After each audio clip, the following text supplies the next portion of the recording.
Man, that's good coffee. All right. Welcome back to the channel, everybody, where we go in search of wildlife photography. I'm Doug Wallace for the Wildlife Gallery.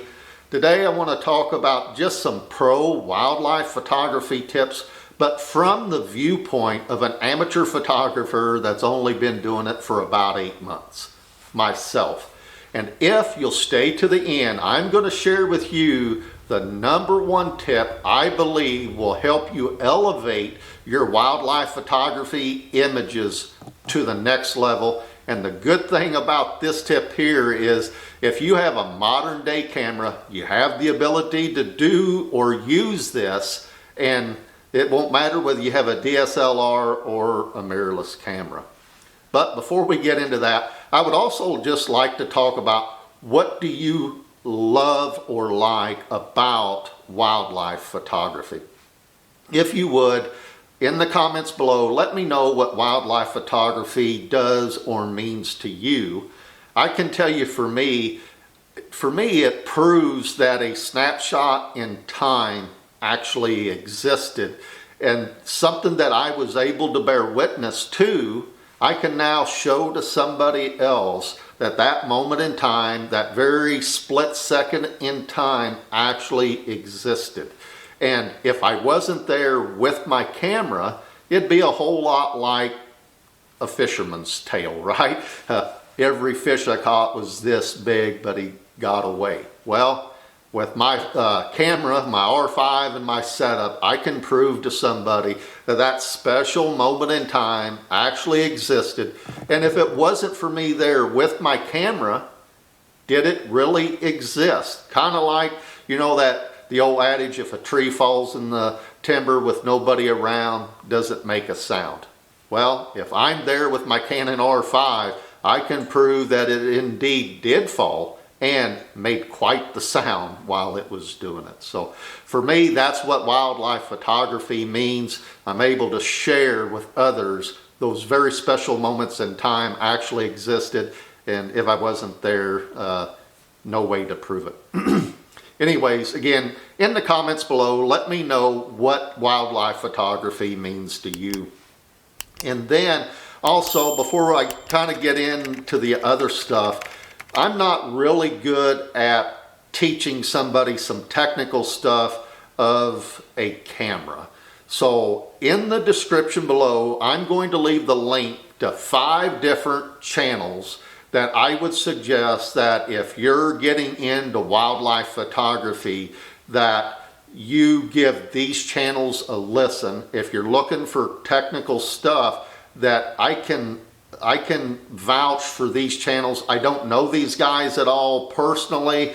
I didn't even reach out to them to see if it was okay if I shared their link. I'm sure most people would not care. And but I just want you to know that those 5 channels, if you're new to wildlife photography, that you can rely on the information that you will get from these 5 channels. For the technical side of it, that's where I've learned about everything I know technically with the camera and how to take a photograph. I've learned from these 5 channels. You know, the YouTube community can be really good, but when it comes to photography and wildlife photography, to be specific, there's a lot of disinformation in the community, and some of it just outright false lies in my viewpoint. You know, a lot of these men and women are just after new subscribers, and they'll peddle whatever information they think will get them the new subscriber. So, but I can vouch for these 5 channels that if you're looking to learn the technical side of how to take a wildlife photograph, what you learn there is what I've learned, what I've taken and went out into the field and implemented. So now, just to give a little history, I feel sorry for some of you out there that are new to wildlife photography and don't come at it from an outdoorsman or outdoorswoman or a hunting background. It's got to be pretty daunting for you, I would think, because I know for me, just learning the technical side of the cameras and the lenses and how to take a photograph, that's pretty daunting, right? But if I didn't know where to find, say, a white-tailed deer to be, if I wanted to go take a picture of a white-tailed deer, how do I go about that? Well, if you don't come at that from a outdoorsman, woman, hunter background, I would think on top of trying to learn the technical side of the camera, that learning a species habits would also be pretty daunting and just really make trying to get that whitetail photo even that much more difficult. For me, I'm lucky. I have a farm here in central Missouri. I'm a hunter. It is set up for hunting and whitetail deer hunting in particular.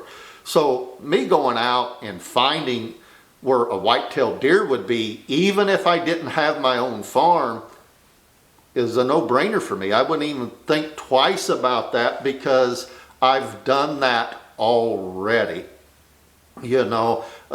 I have those experiences. What I didn't have was the experience behind a camera. And, so learning, if you're learning wildlife photography and you're not coming from the background that I'm lucky to have, I can see that would be a pretty daunting task for you. And now I've got a train going by here at the farm. But for animals that live by their nose, like a white-tailed deer or animals of prey or prey animals will use their nose. They survive by their nose to either alert them to danger or let them know that an animal that they want to eat is close by. So that's one of the things that I'm going to use the white-tailed deer as a subject here. If you want a picture of a white-tailed deer, first thing you need to know is that you got to have the wind in your face, because if you just wander out into the timber of any state park or conservation area just thinking that you see a deer that's a couple of 100 yards away and you want to get closer, well, you're just going to spook that animal. And especially if the wind is going from you to that deer, he's going to be alerting the world that you stink to high heaven. Even if you just had your morning shower 5 minutes ago, you're just going to smell something awful to that white-tailed deer, and he's going to let rest of the world know about it as he runs off doing that. So just keep that in mind, that if you're going out looking for white-tailed deer or say coyotes, foxes, those type of things, they make their living with their nose, and you need to keep the wind in your face and the sun at your back if at all possible. Now, if you have a crosswind, you can get by with that too for a little bit until they get to the downwind side. But just keep that in mind, that if you're going out looking for a prey animal or a predator, that you need the wind in your face. Now, when it comes to, say, a lot of birds, let's use migratory birds, hawks, just about any bird really, they like to take off into the wind and land into the wind. Well, coming from my hunting background, I already knew that too. It wasn't something that I had to learn, so going out to get wildlife photos or photos of birds of prey or waterfowl, I already knew I needed the wind at my back so that they want to circle, come into the wind to land. Now, having a crosswind will work as well, so long as you have the sun. So you want to play the sun there too. With waterfowl, ideally you want the sun at your back and the wind at your back, but you can use crosswinds and the sunlight coming from left to right will work as well. A lot of the mallard pictures that I'm showing you are set up that way. The mallard frenzy video that I put out, I was parked in my truck and using it for cover, and we had a northwest wind which was coming right over my left shoulder, and we had It was in the afternoon, so the sun's setting off to the west as well. So these birds are just circling and coming in right to left, just hundreds of them that afternoon. And really lucky, I sat there for an hour and a half and filled up one entire memory card off the R5 shooting mallards in flight that day. But had I not known how to set up for that, I didn't just blindly go out on this day hoping to find mallards that would be landing at this certain spot. I already knew the lay of the land there. I knew this conservation area had these little water pools, but I also knew before I left the house that day, I got online, I looked at AccuWeather. So here's a really good tip for you guys, that if you're going to go out and do a weekend shoot or something like that, get on one of your weather apps and take a look at the wind direction for the place that you're going, and then study the maps, especially if it's waterfowl. If you're looking at that pool of water, how does it set up? Well, is it going to be better for a west wind or an east wind or a north wind or a south wind? And then keep in mind that the sun rises in the east and sets in the west, and match that up to the wind direction for that particular spot that you're going to. Just like I did on this day when I shot the mallard frenzy video. I knew when I checked the weather, it said it was northwest at about 20 miles an hour, and I knew to go in the afternoon. Had I went there of the morning time, the wind would have still been right, but the sunlight would have been wrong. I would have been shooting into the sun as those mallards were wanting to come in and land. But I didn't go that morning time because I knew the sun angle would be wrong. I purposely waited till the afternoon, went in there at 3:10 in the afternoon, knew these little bodies of water were going to be on the right side of the road where I could park and just shoot right out my driver's side window. So make sure that as you're learning how to do your wildlife photography, that you also learn where you're going prior to you getting there. What's the wind direction going to be? You may find out it'll save you a several hours drive getting to a spot, only to find out that the wind is wrong. Now, another tip for there is when you get on your weather app, make sure you put in your destination that you're going to and not your home, because especially if it's a different zip code, because the wind could be right there and wrong at home, or vice versa. So anyways, those are probably the best tips I can give you. Learn, if you're not coming at it from a hunting or outdoorsman lifestyle type background, you're going to need to learn the species that you want to get a photograph of and what their habits are and when the best times are to get that photograph. Whitetail deer, first hour in the morning, last hour of the evening is going to be your very best time, and then just make sure you have the wind in your face. When it comes to waterfowl, predators, stuff like that, the colder it is outside, the better off you're going to be, because those animals will be more active throughout the day. Otherwise, you're going to be in that same first hour, last hour type of deal there when it comes to them, but if you're not coming at it from a outdoors lifestyle background, I do feel sorry for you, because you got a whole nother aspect of things to learn. Not on top of, I can't even talk, on top of just learning the technical side of a camera. So now let's get into the technical side here. Again, I want to reference, none of this stuff that I'm going to talk about did I come up with my own. I didn't invent it or anything like that. I learned it from watching the 5 channels that are in the description of this video here. So I'm just going to touch on some of the technical stuff that has helped me, and then I will end up sharing what I think is the #1 tip that will also help you improve your wildlife photos. So I got some notes here. What's the best equipment to buy? Well, I'm going to tell you, the first thing you got to learn to do is learn where wildlife is going to be, and then learn how to take a photograph, right?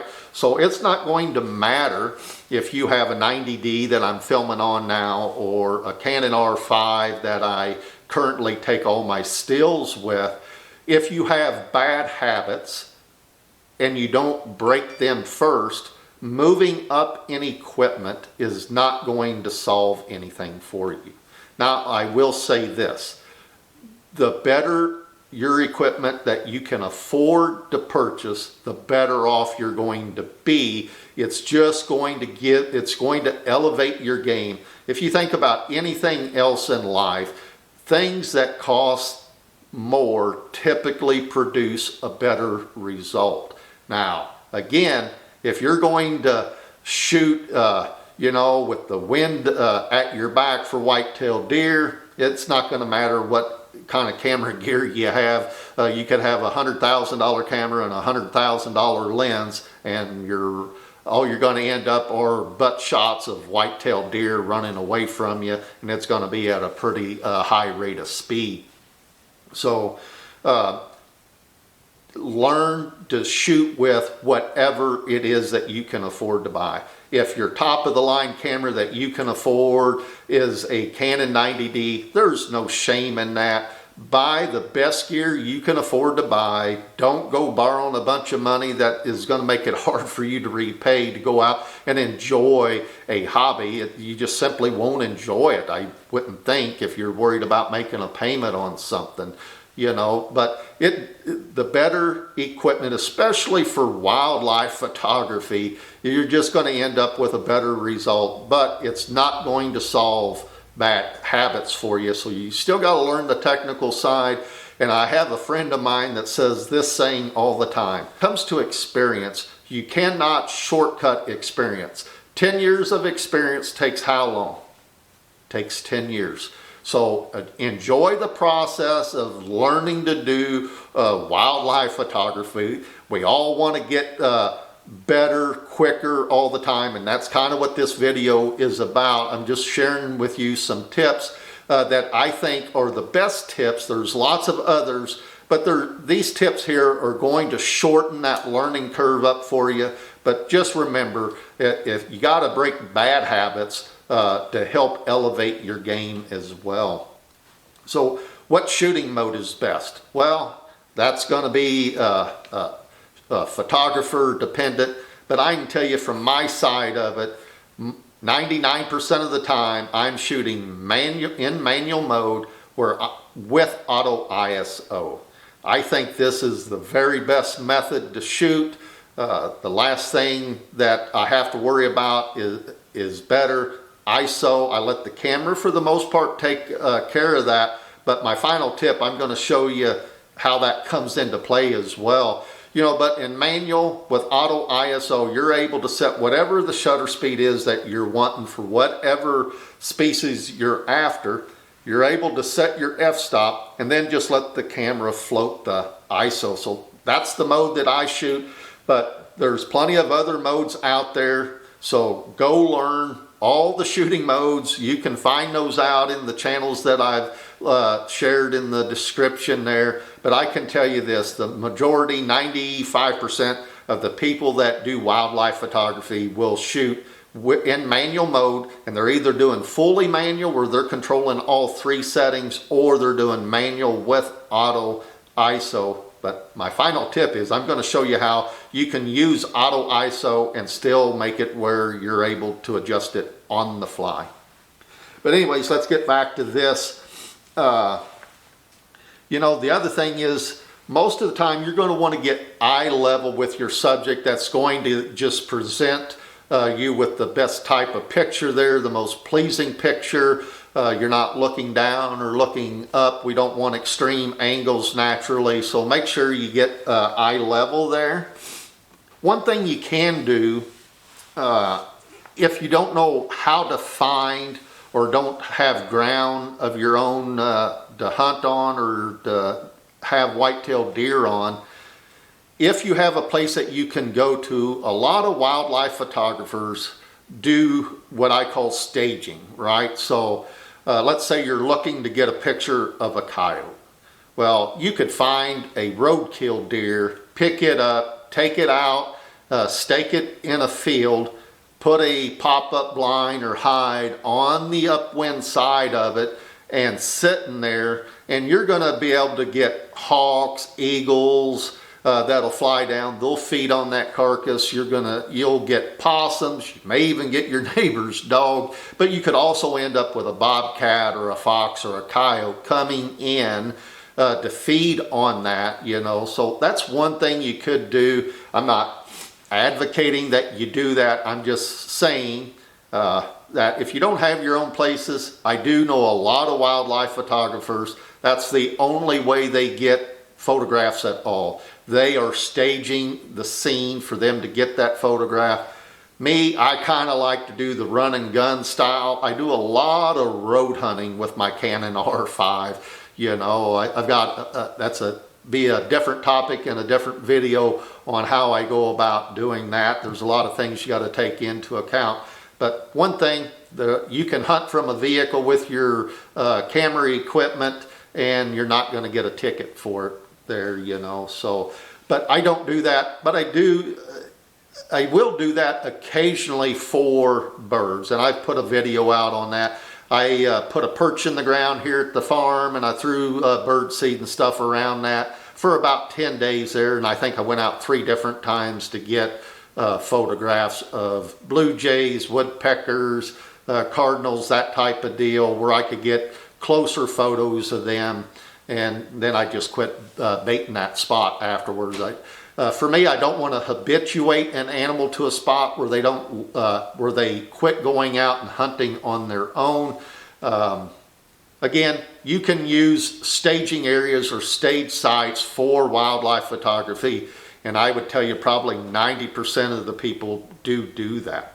Made it this far, I really do appreciate it. Don't forget to like and subscribe to the channel and share as well. But the final tip here, the best tip that I can give you that'll shorten things up for you and elevate the quality of your photos is learning to shoot those photos by your histogram. So those other 5 channels that I referenced, all of them will have videos out there on how to read a histogram and how to interpret that histogram. But I'm here to tell you that's the #1 thing that will improve and drastically improve the quality of your photographs, learning how to expose to the right. And I'm going to guess probably even the differences from my 90D to my R5 and maybe R5s in general. My R5, my setup, my wildlife setup, is a Canon, as you know, the Canon R5, the adapted 100 to 400 Mark II lens, and I have the version 3 1.4 extender on there the majority of the time.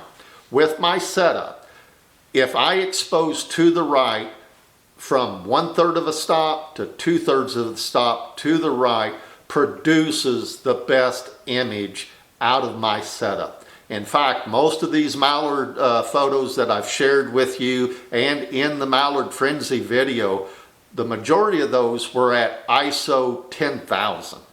Believe that? ISO 10,000. I'd been struggling so much with noisy images and stuff because I was only using my meter. And the meter's trying to shoot from middle gray, right in the middle all the time with auto ISO. And I was always looking at my photos when I would run them through DxO Pure Raw and then move them over to On1. I'm like, man, those things are just dark in my opinion. More dynamic range, I'm getting that. But I was always finding that I was moving the exposure slider in On1, you know, up to about a half of a stop. And then I re-watched a video on the histogram and light bulb went off up here, guys. I'm like, what in the heck have I been doing? What have I been doing? I've been doing the same thing over and over and over and expecting a different result. I wished I would have started doing this months ago, guys. It is really a game changer. Play with your equipment, get a stuffed animal, anything, get outside and set it up and start using the histogram to expose your camera, download those, and take a look at how your camera is producing those images for you. And you may find out that you need to go all the way to the right, or maybe you'll find out like me, just exposing 1/3 or 2/3 of a stop to the right is really producing a much better quality image for you to edit than what you've been doing if you've only been using the meter like I had. So anyways, that's the best tip I could give anybody out there. That's going to shorten the window there. If you're learning how to shoot wildlife photography, do not pass this tip up, guys. I'm telling you, it is a game changer. The number one tip is, and you're going to find that out if you watch that on the other channels, is that this here, every one of these guys, they shoot using the histogram and paying attention to that histogram, learning the histogram on what that is telling them. Forget about that meter. Look at your histogram when you're exposing your photos.